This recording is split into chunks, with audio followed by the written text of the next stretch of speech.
골로새서 2장 1절에서 23절까지의 말씀을 제가 먼저 읽고 여러분이 읽고 마지막 절은 함께 읽도록 하겠습니다.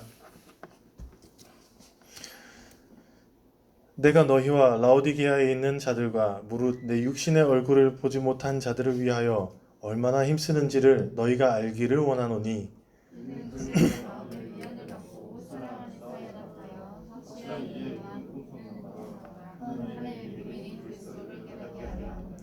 그 안에는 지혜와 지식의 모든 보화가 감추어져 있느니라.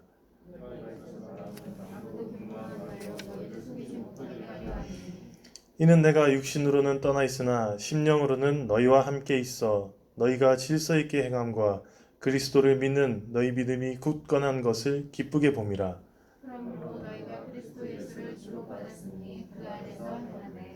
그 안에 뿌리를 박으며 세움을 받아 교훈을 받은 대로 믿음에 굳게 서서 감사함을 넘치게 하라.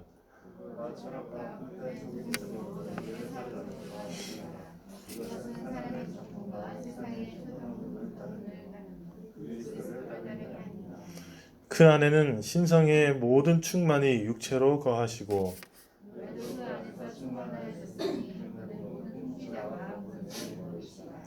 또 그 안에서 너희가 손으로 하지 아니한 할례를 받았으니 곧 육의 몸을 벗는 것이요 그리스도의 할례니라.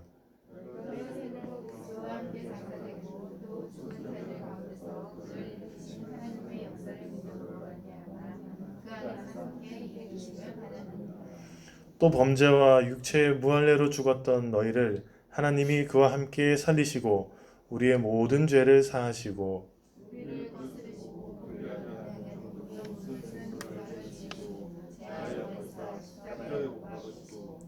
통치자들과 권세들을 무력화하여 드러내어 구경거리로 삼으시고 십자가로 그들을 이기셨느니라.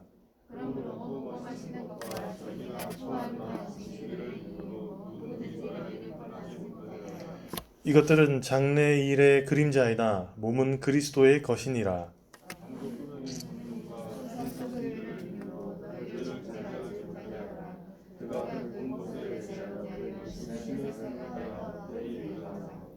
머리를 붙들지 아니하는지라 온 몸이 머리로 말미암아 마디와 힘줄로 공급함을 받고 연합하여 하나님이 자라게 하심으로 자라느니라.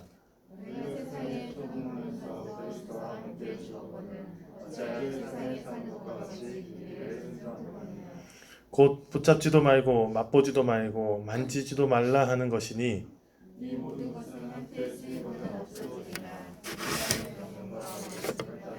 함께 읽겠습니다. 이런 것들은 자의적 숭배와 겸손과 몸을 괴롭게 하는 데는 지혜 있는 모양이나 오직 육체를 따르는 것을 금하는 데는 조금도 유익이 없느니라. 아멘. 드려진 봉헌과 말씀을 놓고 잠시 기도하겠습니다. 하나님 감사합니다. 한 주간 살아가게 하셨고 하나님 은혜 가운데 하나님 인도하심 가운데 하루하루 또 매 순간순간 살아왔습니다. 하나님 이 시간 조용히 그 모든 시간들을 내려놓고 하나님 앞에 내려놓고 하나님의 음성을 구합니다. 지난 시간 동안 지내온 일주일 동안 나에게 어떤 말씀을 하셨는지 내가 놓친 것은 없는지 이 시간 함께 기도로 또 찬양으로 또 말씀을 간구하는 마음으로 나아갈 때 하나님 저희가 드린 예배를 기뻐 받으시고 말씀으로 화답하여 주시옵소서. 함께 읽은 말씀을 우리가 함께 나누고 또 묵상할 때 살아계신 하나님의 음성을 들을 수 있도록 인도하여 주시옵소서. 저희가 드릴 것이 없어 저희가 가진 것으로 하나님께 드리오니 하나님 귀히 여겨주시고 하나님 기쁘신 가운데 쓰임받도록 인도하여 주시옵소서. 예수님의 이름으로 기도합니다. 아멘. 할렐루야. 네, 반갑습니다. 비가 오는 일요일 주일입니다. 다들 차분해지셨어요. 그렇죠? 아침이라 그런지 또 더 그러신 것 같은데 보면은 이제 중국의 그 위진남북조 시대라는 그 말을 한 번쯤은 들어보셨죠? 기원 후 이제 4세기 말에서 6세기 말 정도의 그때 시기인데 그때 이제 북조라는 이 나라가 세워지는 최초의 그 북이라는 나라가 있었어요. 어, 여기 있을 때 여기 이 북조의 북위에 그 이밀이라는 사람이 살고 있었습니다. 근데 이 이밀이 어려서부터 이렇게 공부를 해야 되잖아요. 그때도 이제 뭐 서당을 다니고 뭐 그렇게 했으니까 공본이라는 사람에게 학문을 배웠습니다. 공씨인 거 보니까 아마 공자의 후손으로 보여요. 어쨌든 이 이밀이 학문의 발전 속도가 굉장히 빨랐다고 해요. 그래서 몇 년이 지나니까 이 스승인 공본을 능가했다라고 해요. 그 학문이 깊이가.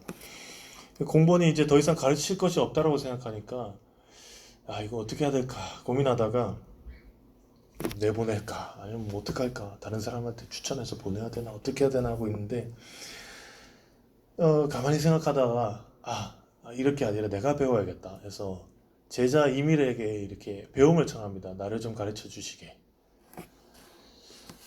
이 굉장히 큰 용기가 필요한 거잖아요. 선생님의 그 높은 그 권위를 포기하시고 내려오신 거니까요. 그래서 이 공본의 친구들이 참 멋지다, 참 용기 있다 해서 또 제자도 참 훌륭한 제자를 두었다고 해서 청출어람 출람지제라는 말을 했다고 해요. 그렇게 찬민했다고 하는데 청출어람 다 아시죠? 이 푸른색은 쪽에서 나왔지만 쪽빛보다 더 푸르다고 해서 제자가 스승보다 더 낫다라는 고사성어입니다.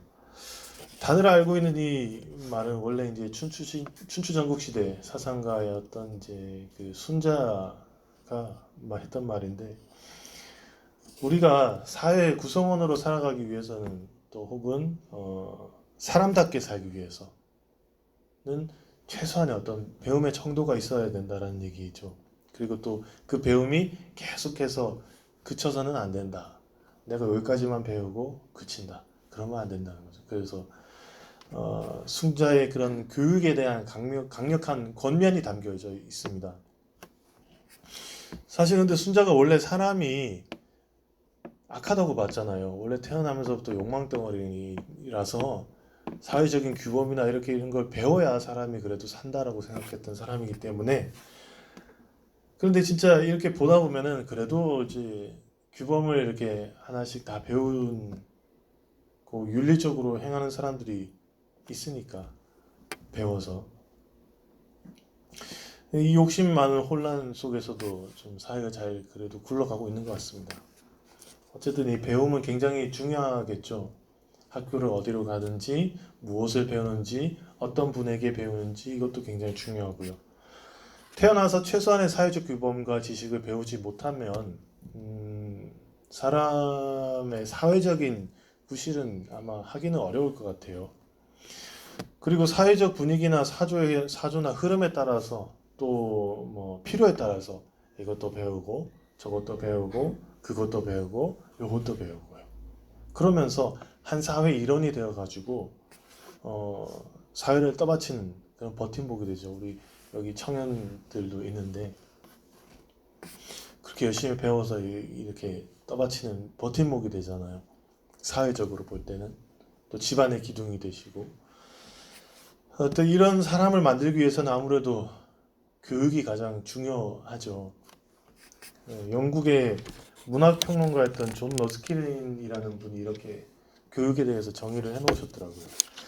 진정한 교육의 목적은 사람들에게 선한 일을 하게 하는 것뿐만 아니라 그 속에서 기쁨을 찾아내게 하는 것이다. 결백하고 정직할 뿐만 아니라 결백과 정직을 사랑하게 하는 것이다. 정의에 어긋남이 없을 뿐만이 아니라 정의를 갈망하게 하는 것이다. 그냥 단순히 지식 전달을 해서 얘가 뭔가를 배워서 자기 밥벌이를 하는 게 목적이 아니라 선한 일을 하게 한대요. 선한 일을 하고 또 선한 영향력을 끼치고 그러면서 자기도 기쁘고 그러면서 정의를 하나씩 갈망하고 찾아가게 하는 방법에 있어서는 후차적인 고민이 필요하겠지만 그 원리에 있어서는 더 행복해지고 더 선한 영향력을 끼치는 사람이 되도록 하는 그런 것이겠어요. 그런데 요즘 가끔 보면은 진짜 있는가 이런 가치가 있는가 싶은 게 교육과 세뇌가 무슨 차이가 있을까라는 생각을 가끔 해봅니다. 고민을 하게 돼요. 왜냐하면 양질의 교육을 받은 사람도 많고 한데 기본 학력들도 예전에 비해서는 굉장히 많이 높아졌잖아요. 그런데 기쁨은 별로 적어진 것 같아요. 사람들의 얼굴에서 기쁨은 적어진 것 같고 또 이렇게 뭐 공정, 정의 이런 것들은 좀 많이 이미 예전부터 없었구나라는 그런 생각들이 들었어요. 세뇌라는 게 영어로는 브레인 워싱이죠. 씻는 거예요. 그냥 뇌를 씻어내버리는 거예요. 그리고 맹신을 해서 통제를 해버리는, 맹신하게 만들어버려요. 나 없으면 넌 안 돼라고 믿게 만드는. 세뇌는 이제 통제와 자유를 안 줍니다. 교육은 이거 반대로 좀 더 넓은 세상을 알게 해가지고 누릴 수 있게 되는 자유를 주는 차이가 있는 것 같아요. 물론 책임의 문제도 있지만 아이를 가르칠 때 생각한 틈을 주지 않고 무조건적으로 이거 외워 저거 외워 복종과 과제 이행을 바라는 것이 아마 여기에 가까울 것 같습니다. 물론 기초 과제는 해야 되겠지만 그 이상 갔을 때도 이걸 바란다면요. 좀 더 생각하게 하고 좀 더 고민하게 하면서 자기 스스로 방법을 찾아가게 하는 것이 교육에 가까울 것 같고요. 자발적으로 더 나은 길, 더 선한 길을 하나씩 만들어 가도록. 그래서 사람이 이제 살다가 걷다가 보면 이제 넘어지기도 하고 수천 번, 수만 번 흔들리기도 하잖아요. 그런데도 중심을 꽉 잡게 할 수 있는 꿋꿋하게 그 길을 가게 하는 이것이 중요할 것 같습니다. 아마도 신앙적으로도 이 교육이 굉장히 중요하겠죠. 교육의 목적은 크게 또 다르진 않을 것 같아요. 예수님의 가르침으로 인해서 세상이 조금 더 하나님 나라와 가까워지는 것. 조금 더 하나님 보시기에 좋은 세상이 되는 것. 옛날 에덴 동산에 하나님 보시기에 좋았더라라고 하는 그런 세상.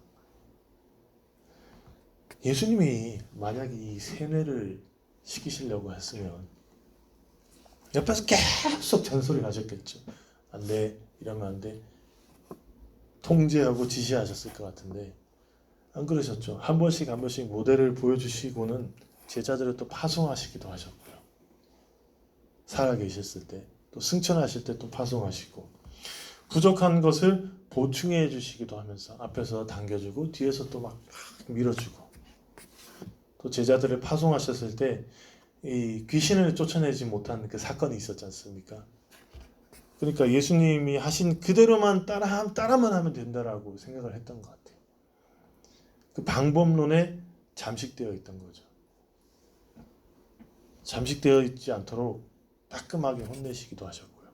믿음을 가지라고, 성령을 따르라고, 그리고 신앙의 방법론을 중요하게 생각하면서 방법에 대해서 이리저리 따지고 했던 바리새인과 사두개인과 제사장을 가장 따르면 안 된다라고 하셨고요. 그런데 슬프게도 오늘 함께 읽은 골로새서에서는 이런 방법론 때문에 아주 시끄러운 교회가 있습니다. 그 이야기가 있는데 골로새 교회입니다. 이 골로새 교회 배경인데 무역로 상에 있는 도시예요. 그래서 굉장히 부촌이고 뭔가 굉장히 활기가 있고 여러 인종이 섞여 있고 문화와 종교가 다 섞여 있겠죠. 그리고 동방의 신비주의를 받아들여서 뿌리내린 도시이고 온갖 종류의 새로운 사상과 교리들이 넘쳐났던 거죠. 이게 좋다 그럼 이것도 그러고 저게 좋다 그럼 저것도 그러고 해서 막 짬뽕이 돼가지고 원래 형태는 없는 거예요. 그리고 이 신비 체험들과 지식이 필요하다는 그런 이단들이 생기기 시작했고요. 이제 막 이게 말씀 예수님의 어떤 그 행동과 말씀의 기초에서 하는 게 아니라 그 어떤 영적인 체험이 중요하다라고 해서 영지주의라고 하죠. 그리고 이 소식을 들은 바울이 안 되겠다. 위기감을 느껴서 편지를 보냅니다. 이게 골로새서예요. 그래서 우선은 예수님을 메시아로 인정하지 않고 할례와 율법을 지켜야 구원을 받는다. 예수님 저리 사라져. 율법과 할례가 그 두 가지가 있어야 구원을 받는다. 모세의 전통을 절대적으로 신봉을 하는 거죠. 그런 사람들이 있었고요. 또 영과 육에 극단적으로 나눠요. 같이 있을 수는 없다. 영은 영이고 육은 육인데 어떻게 하나님은 영인데 어떻게 육의 영역으로 올 수 있느냐. 말이 안 된다. 창조도 할 수 없다. 그렇게 믿는 사람도 있었고요. 근데 그렇잖아요. 할례와 율법이 누구에게서 났냐라고 한다면 이 사람들은 그렇게 생각하는 거예요. 모세의 율법 하다 보니까 진짜 모세에게서 나온 건 줄로 생각했던 것 같아요. 하나님께서 모세를 통해서 사람들에게 주신 거잖아요. 그리고 그 하나님이 곧 이 땅에 오신 예수님이신데 이것을 부정을 하죠. 그리고 하나님이 예수님으로 육체를 입어서 세상에 오신 이 사실, 그리고 구원을 이루신 이 사실이 있는데 인간의 생각에 한계가 있는 것 같아요. 어떻게 영과 육이 같이 있을 수 있냐. 믿지 못해서 하나님의 창조 자체를 부정하기도 하고, 그러면서 서로 네가 잘났네 내가 잘났네 막 싸워요. 시끄러워요. 어떻게 생각하세요? 이런 사실에 대해서요. 만약에요, 하나님이 진짜 우리가 그렇게 믿지만 전지전능하시다면 잠깐 사람 됐다가 다시 그 어떤 육체를 벗으신 게 그렇게 이해가 안 되는 건가? 그게 왜 믿어지지 않는 걸까? 그리고 율법은 누구에게서 나온 걸까? 둘 다 마찬가지로 어떻게 믿을 것이냐는 그 방법론 때문에 거기에 잠식이 되어가지고 아주 안타까운 모습이 된 거죠. 바울은 이런 골로새 교회에 아주 강력하게 권면합니다. 만일 골로새 교인들이 거짓된 가르침에 속고 또 자신들을 붙잡지도 말고 맛보지도 말고 만지지도 말라와 같은 정서와 같은 그런 그 권세들이 지어준 규칙들 그리고 법규들 여기 아래에 찌들어 있다면 이것은 홍해를 통해서 자유인으로 만들어졌다. 그리고 많은 선지자들, 예언자들을 통해서 자유를 주셨다. 그리고 예수님을 통해서 진정한 또 자유를 주셨던 이런 것에 반해서 노예로 다시 돌아가는 거죠. 노예 생활로. 그리고 그들이 그리스도의 죽으심 안에서 그리스도와 함께 죽었을 때 자유를 얻었던 그 세상의 초등학문으로 노예 생활을 자처하는 거예요. 자, 이렇게 좀 이렇게 해봐. 네가 마음대로 하고 싶은 대로 한번 해봐 라고 했는데 저를 길들여 주세요. 저를 구속해 주세요. 라고 하는 거죠. 사람들의 생활이 개인적으로나 교회적으로나 규율을 잘 지켜서 물론 마음이나 몸이나 조금 더 편안해질 수는 있어요. 좀 안정되고. 그런데 신령하게 될 수 있다라고 생각을 한다면 예수 그리스도는 필요가 없잖아요. 우리 율법대로 살면 되는 거니까. 죄 졌어? 죽여. 벌 줘. 너 병 걸렸어? 쫓아내. 저기 가서 혼자 살다가 다 나으면 들어와.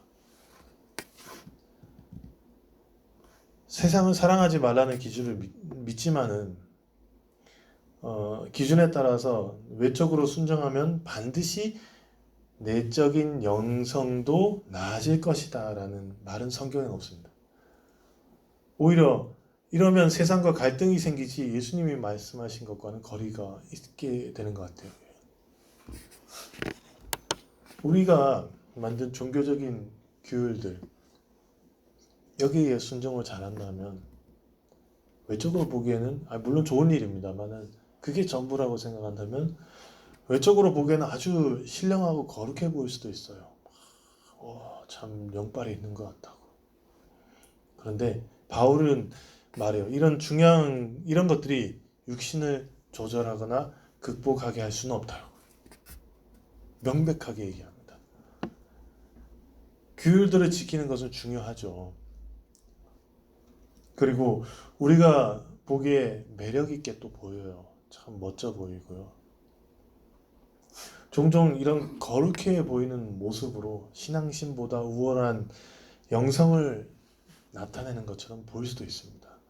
그런데 하나님과 관련한 한에 있어서는 소용이 있을까요?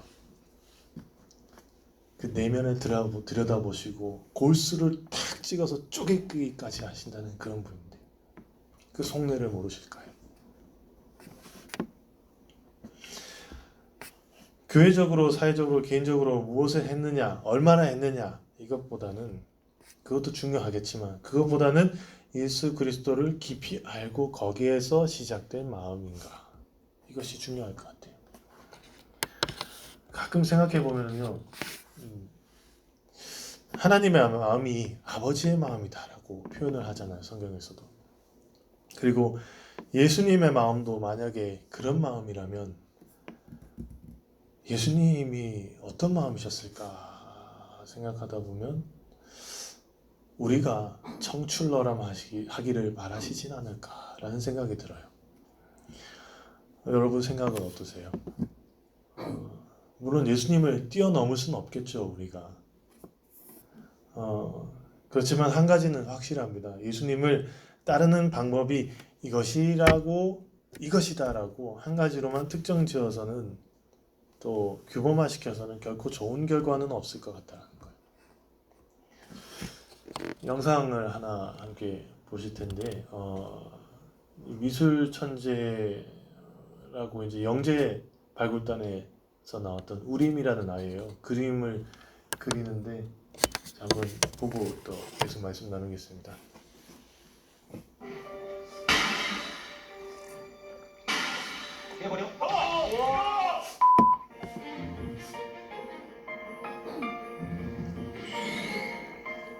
하지만 여전히 쉽지 않아 보이는데. 그 구간이 좀 쉽지가 않은 거지.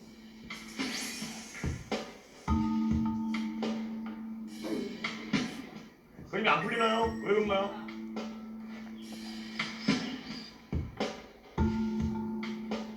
그대로 그리지 마. 보기만.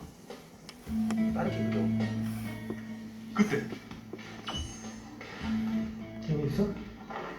요즘 힘들었어. 왜 어떤 게 잘하는데? 명언도 좀 자주 듣고 싶고 그런데 그림은 뭔가 이게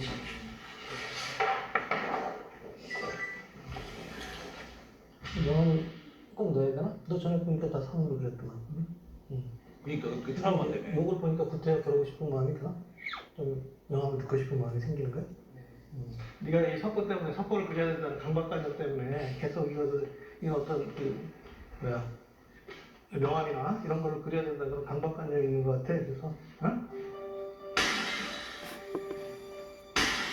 해버려? 조 선생님 멋있다! 너무 멋있어. 너무 멋있다! 조 선생님 밑으로 들어가고 싶어! 너무 멋있어! 와! 조 선생님 밑에 제작 때문에 와! 민호감 있어! 와! 야, 보이냐? 이쪽으로 와봐. 저기 머리도 보이고 코도 있고 귀도 있고. 이걸 그리려는 거냐 지금? 깨진 거를? 재밌네, 그지? 강박관념. 이게 덩어리가 앉아있으니까 진짜 왜 그러지? 묘사해야 된다고 강박관념이 있어. 그런 거야. 자, 네가 제일 잘하는 방식으로 그려봐, 이제 그거. 어? 근데 속에다 심어. 풀분이 여기 왜 그래요? 김기선 씨도 남다르죠 확실히. 다시 그림 그리기에 몰두하는 우리. 어떻게 사람이 나가지? 처음과 다르게 속도가 붙는다. 나도 좋아하는 그 영화 한 장면 같다. 그 통쾌하기도 했고 뭐 후련하다 그런 느낌. 석고상이 되니까 얼매인 게 없어진 느낌이에요. 조금 더 제 생각에 있는 제 안에 있는 그런 생각을 넣는 게 편해졌다. 와 진짜 멋있다. 똑같이 그려야 한다는 강박관념을 깨고 다시 자신만의 스타일로 표현해내기 시작한 그림.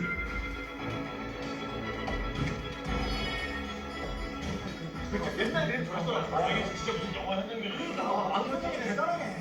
진짜 영화의 한 장면. 근데 아까보다 훨씬 더 좋네. 좋대요. 선생님 인정해서 좋다. 여기 보면은 전체적으로 굉장히 세밀하고 집중도가 있는 것 같아. 그러니까 일러스트레이션이나 뭐 이런 쪽에서 재능이 있을 것 같아요. 근데 그런 데 재능이 있는데 뒤에서 자꾸 그 순수미술적으로 이렇게 몰아가려는데 그런 거가 그러니까. 거기에서 조금 충돌이 좀 있는 것 같은 그런 생각이 드는데 애들이 저학년 때는 난 다 영재라고 생각해요. 제가 이제 어린이 미술대 실기대 같은 거죠.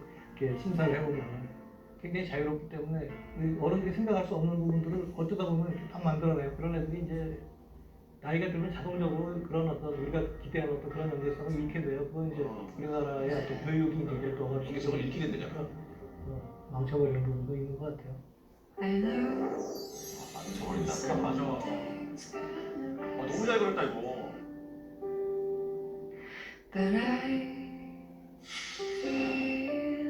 우리 아이들이 그렸다는 거. 와 짱이야. 야.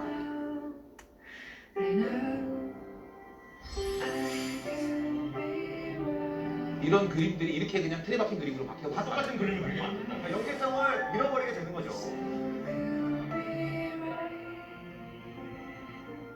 그날 밤. 엄마는 사실 이번에도 그렇고 그 전에도 계속 이렇게 좋은 대학 예, 여기까지만 봐도 될 것 같습니다. 하면서 이 여기에 나온 우리미는 이제 그림 영재로 발탁돼서 방송에서 교육과 검정을 받습니다. 입시 미술을 준비하고 석고상을 세워놓고 그림을 그리게 해요. 막 그리는데 그 그림을 평가를 해서 점수를 주고 얘가 대학에 갈 수 있느냐 없느냐도 이제 판가름 나겠죠. 근데 우리미는 이런 있는 그대로의 것을 그려내기보다는 좀 더 자유롭고 창의적인 것을 그리는데 조금 더 이렇게 재능이 있었나 봐요. 그런 알고는 이제 여기 지도하던 교수님이 그 석고상을 깨버립니다. 깨버리고 덕분에 우리미는 거기 매여있던 석고상에서 자유로워져서 자기가 하고 싶은 대로 표현을 해버려요. 중요한 것이 그림을 그리는 것이잖아요. 그림을 그리는 것. 그림을 그리는 것이지 굳이 명암 따져가면서 구도 잡아가면서 석고상을 그려야 하는 것은 아니겠죠.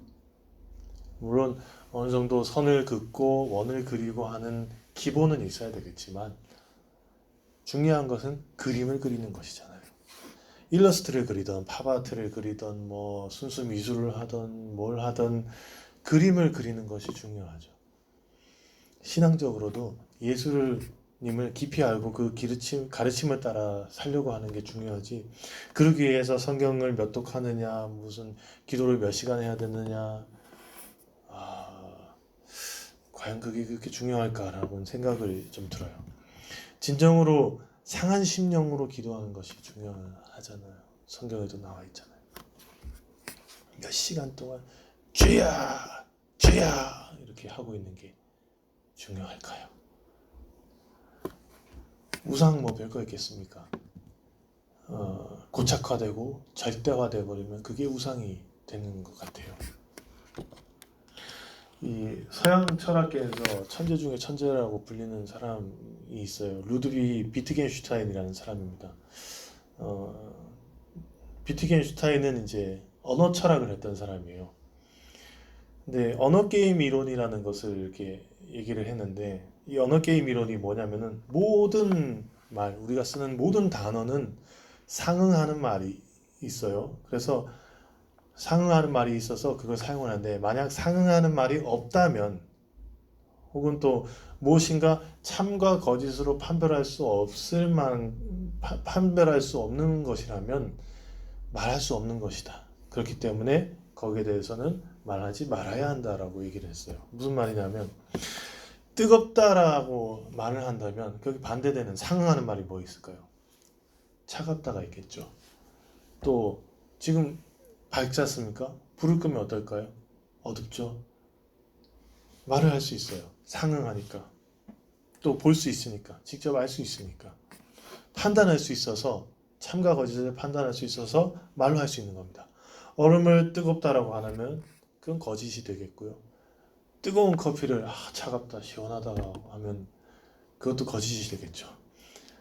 말할 수 있습니다. 그런데 지금처럼 좀 따뜻한 봄에 아직은 추워하는 사람도 있겠고 추운 그 겨울에도 따뜻하다고 아직은 그래도 따뜻하다라고 말하는 사람도 있겠고 왜 그 옛날 어른들하고 목욕탕 가면 그러잖아요. 뜨거운 탕에 탁 들어 시원하다 그러시는데 들어가면 뜨거워 그러면서 나오잖아요.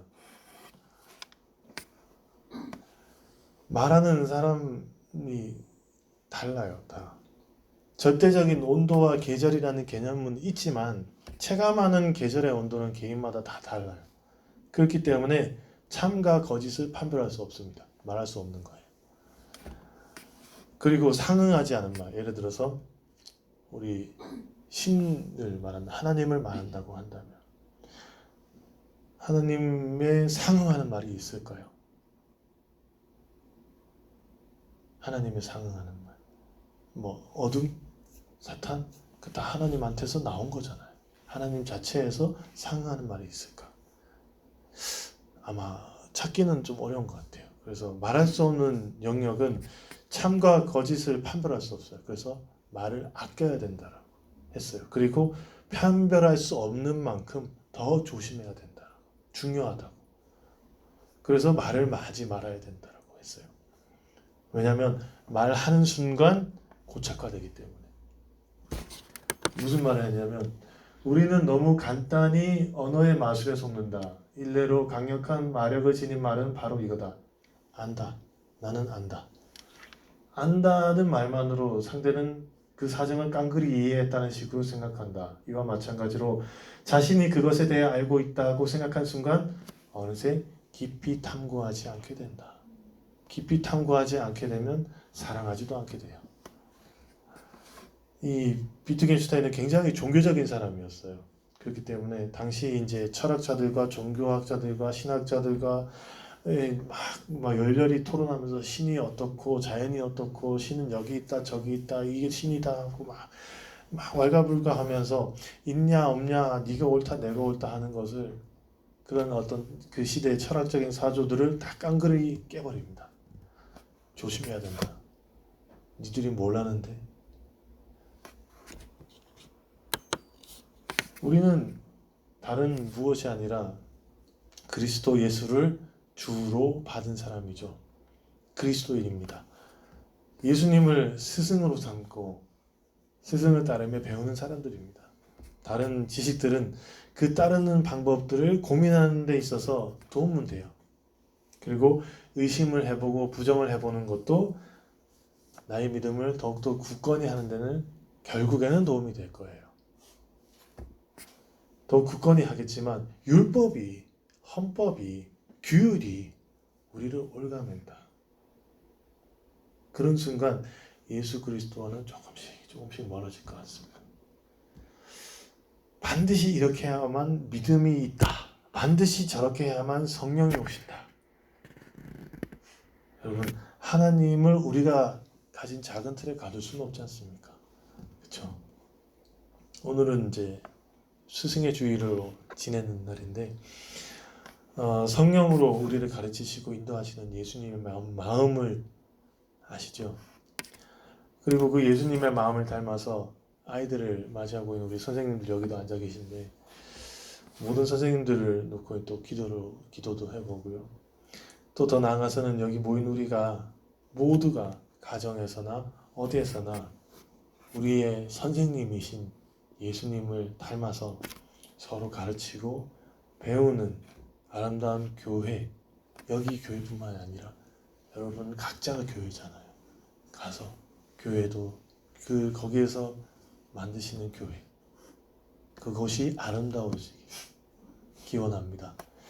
잠깐만 기도할게요. 우리가 아는 지식, 이 모든 것들을 우리가 아는 것들을 다 내려놓고